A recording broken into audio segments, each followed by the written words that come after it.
आप देख रहे हैं अनहोनी। अनहोनी में आज की कहानी हमारे साथ शेयर की है मोहन जी ने।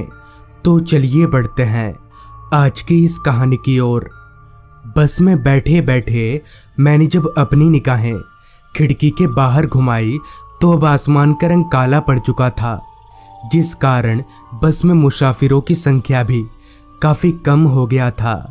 दरअसल मुझे कल मेरे दोस्त गोपाल का खत मिला, जिसमें उसने लिखा था, मेरे दोस्त मोहन, मुझे काफ़ी दुख के साथ बताना पड़ रहा है कि मेरे पिताजी का देहांत हो गया है और उनका क्रियाक्रम 10 जुलाई को है, तो तू 9 जुलाई को ही चले आना।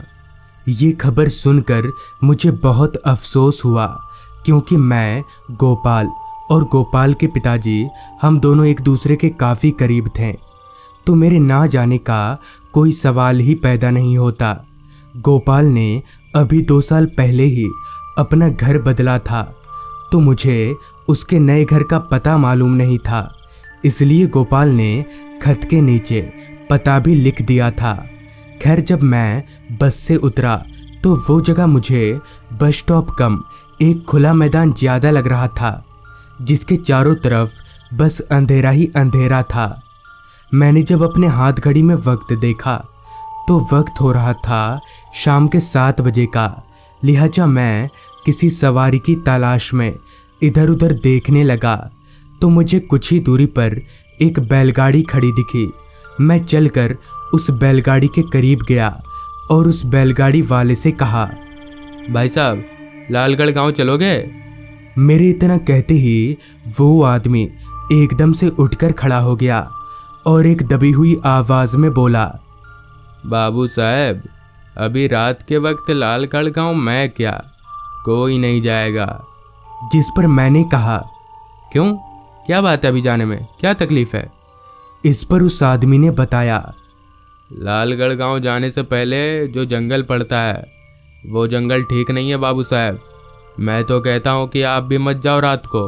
उस बैलगाड़ी वाले को मैंने काफ़ी बार जाने को कहा और साथ में ज़्यादा पैसों का लालच भी दिया, मगर फिर भी वो नहीं माना। जिसके बाद मैंने उससे रास्ते का पता पूछ लिया और पैदल ही चलता बना। पूरी तरह से गांव का इलाका होने के कारण मुझे दूर दूर तक उस बैलगाड़ी वाले को छोड़कर और कोई भी दिखाई नहीं पड़ रहा था। कुछ देर पैदल चलने के बाद मैं जब उस जंगल वाले रास्ते पर आ पहुंचा, जहां पर उस आदमी के बताए मुताबिक रात हो जाने के बाद कोई नहीं आता। वो जंगल वाला रास्ता पूरी तरह से अंधेरे में डूबा हुआ था, हल्की सी भी रोशनी उस रास्ते पर नहीं आ रही थी। और ऐसा हो भी क्यों ना, क्योंकि उस बैलगाड़ी वाले ने बताया था कि आज काली अमावस है। सन्नाटा तो इस कदर इस रास्ते पर फैला हुआ था कि मानो ये रास्ता और साथ ही साथ ये जंगल इस दुनिया में हो ही ना। इस रास्ते पर मेरी नज़र जहाँ तक जा रही थी, वहाँ तक मुझे कोई आदमी तो दूर, एक परिंदा तलक भी दिखाई नहीं दे रहा था। अभी मैं जंगल से घिरे उस सुनसान रास्ते पर आगे बढ़ ही रहा था, तभी मुझे बगल की झाड़ियों में कुछ हलचल होता हुआ दिखा। ये देखकर मैं थोड़ा सहम गया, मगर वो हलचल बस एक बार ही हुई, तो मैंने इस पर उतना ध्यान नहीं दिया और वापस से आगे बढ़ने लगा।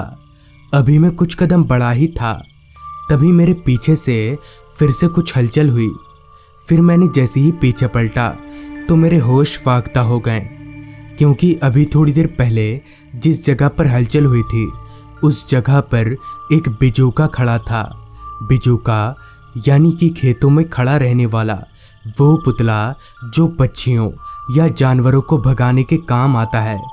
उस बिजूका को देखकर मैं एकदम सहम गया कि भला ये पुतला यहाँ क्या कर रहा है। यहाँ तो दूर दूर तक ना तो कोई बस्ती है और ना ही कोई खेत, और इससे पहले जब मैंने इस जगह को देखा था तो वहाँ ऐसा वैसा कुछ भी नहीं था। तो वो पुतला आया तो आया कहाँ से? अब मुझे थोड़ा थोड़ा डर का अनुभव होने लगा था और मैं अब अपने कदमों को काफ़ी तेज़ी से भगाए जा रहा था। कुछ दूर काफ़ी रफ्तार से चलने के बाद मैंने जब वापस से अपनी निगाहें उस पुतले को देखने के लिए पीछे की ओर घुमाई तो मैं डर से कांपने लगा। दरअसल वो पुतला ठीक मेरे पास ही खड़ा था। मगर ये कैसे हो सकता है? मैं तो चलकर इतना दूर आ गया था, तो फिर ये बेजान पुतला यहाँ कैसे आ सकता है? अब मैं काफ़ी डर चुका था और मुझे समझ आ गया था कि मैं एक बड़ी मुसीबत में फंस चुका हूँ। अभी मैं भागने ही वाला था, तभी वो पुतला जोर जोर से हंसने लगा, मानो उस पुतले में किसी की आत्मा का वास हो। अभी मैं कांप ही रहा था कि तभी उस पुतले ने एक सर कटा शैतान का रूप ले लिया, जिसका सर उसके हाथों में था। मैं डर से कांप ही रहा था और ये देखकर मैं और जोर जोर से कांपने लगा। अब मुझे समझ नहीं आ रहा था कि मैं करूं तो करूं क्या, कि तभी उस शैतान ने मुझे एक झटके से नीचे गिरा दिया और मेरा पैर पकड़कर घसीटने लगा। वो शैतान मुझे इतना तेज घसीट रहा था कि मैं उसकी शक्ति के सामने बेबस था। अभी वो शैतान मुझे घसीटकर जंगल के अंदर ले जा ही रहा था कि तभी मेरी चीख सुनकर वहाँ एक साधु महाराज आ पहुँचे। वो साधु महाराज वहाँ आकर जोर जोर से मंत्र पढ़ना शुरू कर दिए, जिसके बाद वो शैतान हवा में धुआं हो गया। मैंने अपनी पूरी आपबीती साधु महाराज को बताई, जिस पर उन्होंने बताया इस जंगल में एक बदमाश तांत्रिक रहा करता था, जो अकाल मौत से मरे इंसानों की आत्माओं को अपने काला जादू की सहायता से बिजूका में डाल देता है और उसे अपने वश में कर लेता है। आज तुम बच गए, वरना तुम्हें भी वो तांत्रिक मार देता और तुम्हारी आत्मा को भी वश में कर लेता। तो दोस्तों, ये थी आज की कहानी।